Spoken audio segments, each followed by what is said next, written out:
നോക്കൂ പ്രിയപ്പെട്ട പ്രേക്ഷകർ, ഇപ്പോൾ കോൺഗ്രസിനുള്ളിൽ നടക്കുന്ന പ്രശ്നങ്ങൾക്കൊക്കെയും പ്രധാന കാരണം അത് വി.ഡി. സതീശന്റെ ചില നിലപാടുകളാണ് എന്ന തരത്തിൽ വാർത്തകൾ പ്രചരിക്കുന്നുണ്ട്. ശരിക്കും അങ്ങനെയാണോ കാര്യങ്ങൾ എന്നാണ് ഇനി നമ്മൾ പരിശോധിക്കുന്നത്. ആൽവിൻ തോമസ് നമുക്കൊപ്പം വിവരങ്ങളുമായി ചേരുന്നുണ്ട്. ആൽവിൻ, പ്രതിപക്ഷ നേതാവിനെ അപ്രസക്തനാക്കാൻ ഒരു നീക്കം നടക്കുന്നുണ്ടോ എന്നുള്ളതാണ് ചോദ്യം. കാരണം അദ്ദേഹം ദുർബലപ്പെടുത്ത തരത്തിലേക്ക് ഈ സ്ഥാനാർത്ഥി നിർണയവും പട്ടികയും ഒക്കെ എത്തുകയാണല്ലോ. ഇപ്പം രമേശ് ചെന്നിത്തല, കെ സുധാകരനെ കണ്ടു, സണ്ണി ജോസഫ് ഡൽഹിയിലുണ്ട്.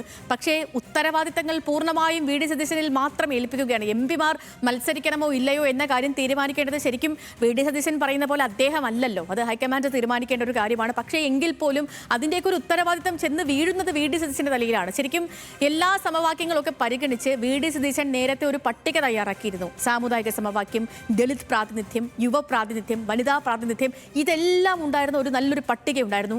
അതിനെ ചർച്ചകൾക്കൊടുവിലൊക്കെ അംഗീകരിച്ചിരുന്നുവെങ്കിൽ ഈ പ്രശ്നങ്ങൾ ഒന്നും ഉണ്ടാകുമായിരുന്നില്ല. ഇപ്പോൾ കോൺഗ്രസിലെ സ്ഥാനാർത്ഥികളൊക്കെ പരസ്യപ്രചരണം ഒരു ഘട്ടം പൂർത്തിയാകേണ്ട സമയം പോലുമായിട്ടുണ്ട്.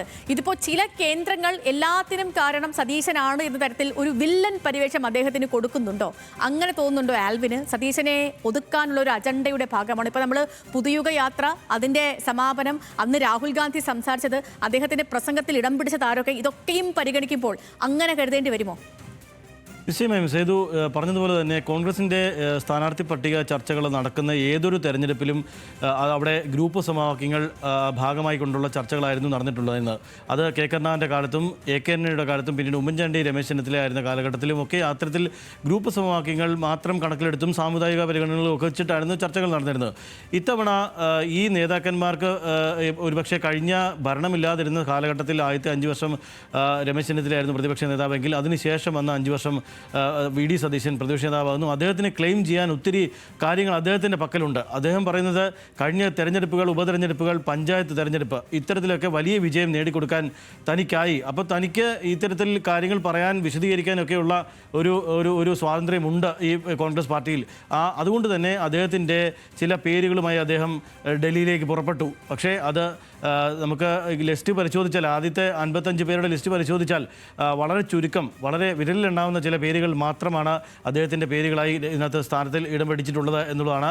ഇതിൽ ഗ്രൂപ്പ് അടിസ്ഥാനത്തിൽ തന്നെയാണ് ഈ വീതം വെപ്പുള്ളത്. ഗ്രൂപ്പ് ഇല്ലാത്ത കോൺഗ്രസ് ഒന്നുമല്ല ഇപ്പോഴും എന്നുള്ളത് നമ്മൾ ഈ കാഴ്ചയിൽ കാണുകയാണ്.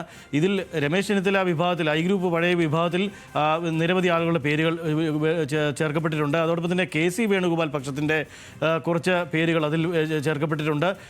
അതോടൊപ്പം തന്നെ വി.ഡി.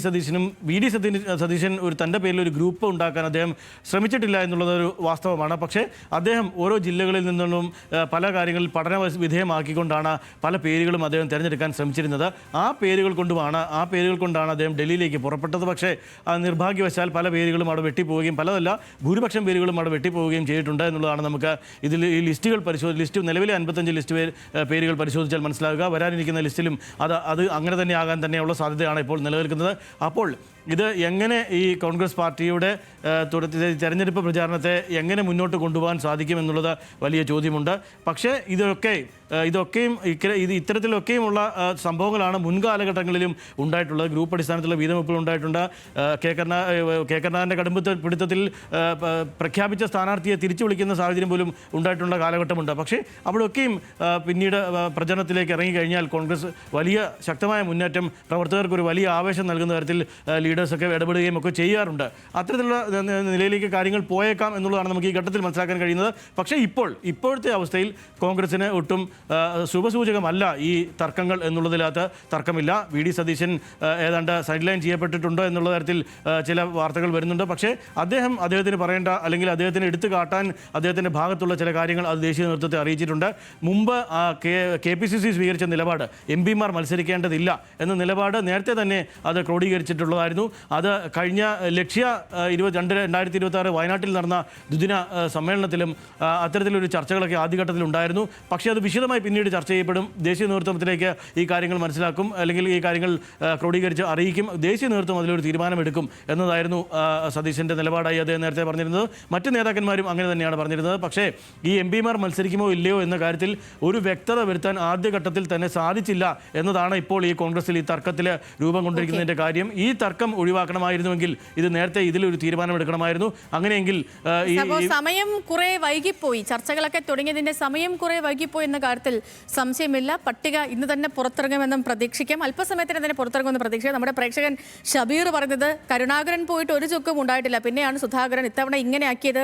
തന്നെ അധികാരമോഹിയായ സുധാകരനാണ്, താൻ പറയുന്ന ആളെ സ്ഥാനാർത്ഥിയാക്കണമെന്ന് പറഞ്ഞെങ്കിലും അതിനൊരു മാന്യതയുണ്ടായിരുന്നു എന്നാണ് ഷബീർ എന്ന പ്രേക്ഷകൻ പറയുന്നത്. അപ്പോൾ ഇങ്ങനെ പ്രതികരണങ്ങളും വിലയിരുത്തലുകളും ഒക്കെ പല കോണിൽ നിന്നും വരുന്നുണ്ട്. അതിനിടയ്ക്ക് തന്നെ സമയം 5:40 6 മണിയോടുകൂടിയൊക്കെ സ്ഥാനാർത്ഥി പട്ടിക 2ാം ഘട്ടം വരുമെന്ന് പ്രതീക്ഷിക്കാം. നമുക്ക് ഹൈഫ